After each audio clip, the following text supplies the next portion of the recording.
നമസ്കാരം, എല്ലാവർക്കും പുതിയ വീഡിയോയിലേക്ക് സ്വാഗതം. ടോവിനോ തോമസിന്റെ പുതിയ സിനിമ നരിവേട്ട. ഈ ചിത്രത്തിൽ വേടൻ, അതായത് ഹിരൺദാസ് മുരളി റാപ്പർ, ഒരു പുതിയ പാട്ട് പാടിയിട്ടുണ്ട്.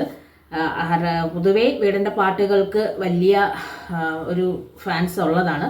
അപ്പോൾ ആ സമയത്താണ് ജേക്സ് വിജയുടെ സംവിധാനത്തിൽ ചിത്രത്തിൽ, അതായത് നരിവേട്ട എന്ന സിനിമയിൽ ഒരു പാട്ട് വരുന്നത്. പാട്ട് യൂട്യൂബിൽ വന്നപ്പോൾ തന്നെ ട്രെൻഡിങ് ആയി മാറി. കാരണം ഒരു അടിച്ചമർത്തപ്പെട്ടവർക്ക് വേണ്ടിയിട്ടാണ് എപ്പോഴും വേടൻ്റെ പാട്ടുകളെല്ലാം അടിച്ചമർത്തപ്പെട്ടവരെ കുറിച്ചാണ്.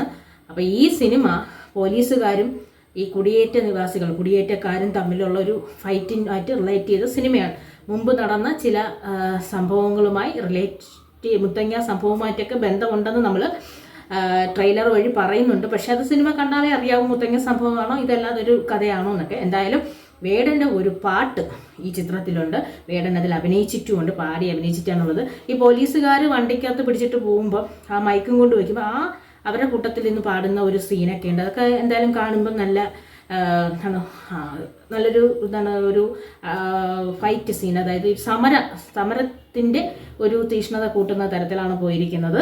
ഈ ചിത്രം തിയേറ്ററിലേക്ക് എത്തുന്നത് മെയ് 23 അപ്പോൾ മെയ് 23 തിയേറ്ററിലേക്ക് എത്തുമ്പോൾ നമുക്കറിയാം നരിവേട്ടയിലെ ടോവിനോ തോമസ് ആണോ, അല്ലെങ്കിൽ അതിൻ്റെ പശ്ചാത്തലമാണോ, വേടൻ്റെ പാട്ടാണോ, വരികളാണോ, എന്താണ് ഇനി ഈ സിനിമയെ നയിച്ചുകൊണ്ട് പോണേന്നുള്ളത് എന്തായാലും ഒരു ദിവസം കൂടി, അല്ലെങ്കിൽ 2 ദിവസത്തിനുള്ളിൽ ചിത്രം തിയേറ്ററുകളിൽ കാണുമ്പോൾ നമുക്കറിയാം നരിവേട്ട എങ്ങനെയാണ് നമ്മുടെ മുന്നിലേക്ക് എത്താൻ പോകുന്നതെന്ന്.